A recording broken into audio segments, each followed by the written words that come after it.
Hi everyone, I'm Quarlita Smith, and today I'm excited to dive into a pressing issue in our workforce, the undereducation of entry-level corporate employees. In today's fast-paced and ever-changing economy, many talented individuals step into corporate roles without the essential skills needed for long-term success. But don't worry, we're going to unpack the problem, explore its impacts, and discuss real, practical solutions.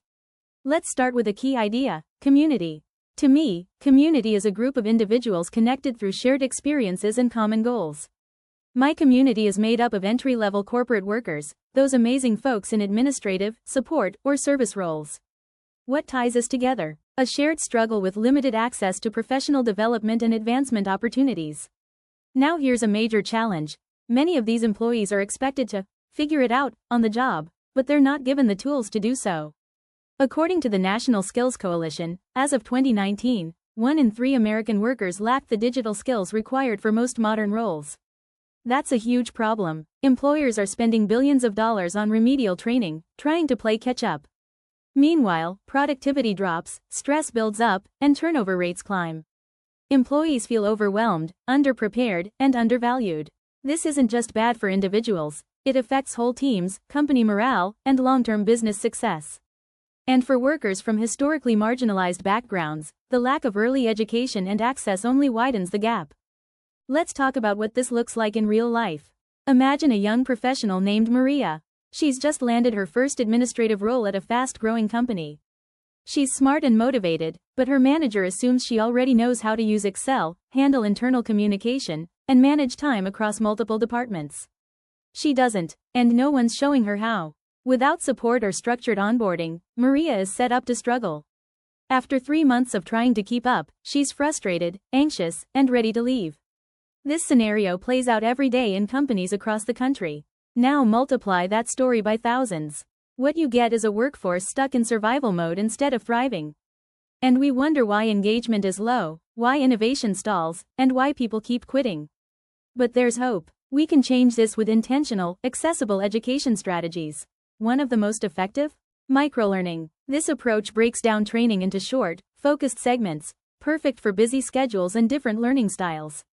Instead of lengthy seminars, employees can engage with 10 to 15-minute lessons tailored to their role. These micromodules can cover everything from workplace communication to tech skills, time management, and customer service. And get this, companies like Google, IBM, and even smaller startups are already doing this. They've implemented microlearning as part of onboarding and continuous development, and it's working. They're seeing better performance, higher retention, and more confident employees. It's not just about knowledge, it's about empowerment. Microlearning isn't the only answer, but it's a powerful start. What makes it so effective is how it meets employees where they are. Whether someone is brand new or just needs a refresh, they can learn at their own pace, in bite-sized pieces, without disrupting their workflow. Here's the magic. It improves both confidence and competence. When employees understand what's expected of them, and how to do it, they're more likely to take initiative, solve problems, and contribute new ideas. And let's not forget the human side, mentorship.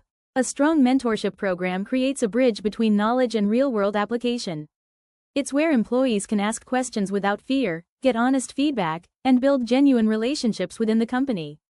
Pairing new employees with experienced mentors helps prevent that sink or swim feeling. It also strengthens the culture and supports career development. When people feel supported, they stay. When they're given tools and opportunities to grow, they rise. We also need to talk about credentialing, short-term certification programs that validate an employee's skills. These give tangible proof of progress and build pride. They can be internal badges or even externally recognized credentials, helping employees advance within or beyond the organization. The return on investment? Higher retention, stronger team morale, and a pipeline of skilled, loyal employees ready to lead. Now, some skeptics might say, training takes time and money we don't have. But here's the truth. Replacing just one employee can cost up to 33% of their salary, and that's just the baseline. Factor in lost productivity, hiring costs, and onboarding time, and it's clear that doing nothing costs even more. Investing in education, especially at the entry level, isn't a luxury. It's smart business. So what can we all do?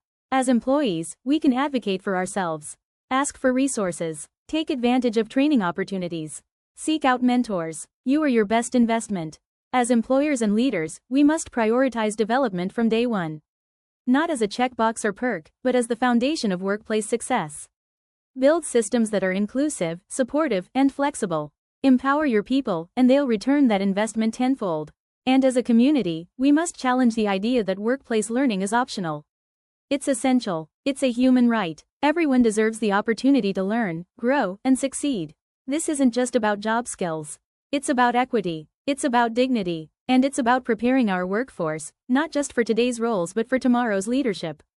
Let's close the gap. Let's build smarter, stronger, more supportive workplaces. Because when we lift entry-level employees, we lift entire companies and entire communities. Thanks for listening. Let's get to work. In the end, this is about more than productivity. It's about dignity, opportunity, and equity. Every entry-level employee represents potential waiting to be unlocked. And when we invest in people, really invest, we get better teams, stronger communities, and a brighter economic future. It's time to close the gap. Not just with talk, but with action. References: Brown, L., 2021. Digital Learning in the Workplace, Scaling Skill Development. Harvard Business Review. Deloitte, 2022. Mentorship and Upward Mobility in the Corporate Ladder, National Skills Coalition. 2019. Basic Skills Gaps in the U.S. Workforce, Smith, R., 2020. The Cost of Underprepared Employees. Forbes, Work Institute, 2020. 2020 Retention Report, Trends in Turnover.